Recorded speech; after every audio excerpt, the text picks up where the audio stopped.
Gary Gereffi. I'm a professor in the Sociology Department at Duke, and I have been here since 1980.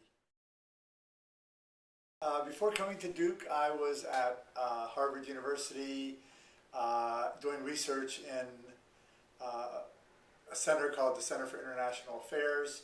I got my PhD from Yale University, but Harvard let me write up my dissertation there. And I also was working for the United Nations in New York. So the research I did for my dissertation was on the pharmaceutical industry in Mexico. And I spent 2 years living in Mexico doing that research. And when I came back to the US to write it up, the UN was starting a new center called the Center on Transnational Corporations in New York.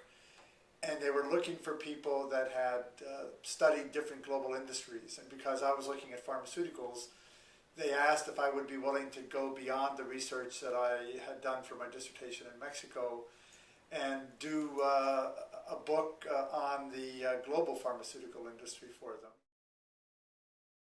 And I used to direct Duke's undergraduate business program called Markets and Management Studies. And in the M&M program, I taught a course on the global economy called Organizations and Global Competitiveness. And because the work I've been doing on global supply chains has been the topic of lots of outside interest, I decided to set up a Center on Globalization, Governance, and Competitiveness in 2005. And the things I most enjoy doing on campus when I'm not teaching is going to sporting events. I'm a huge sports fan, and my wife and daughters and I would go to all the Duke sporting events, football, basketball, etc. But I especially like the events where I had students that were playing.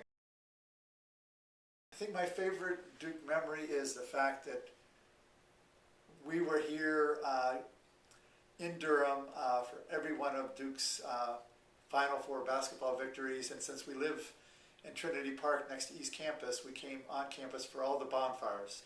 So I think we have been to all 4 Duke's national championship bonfires.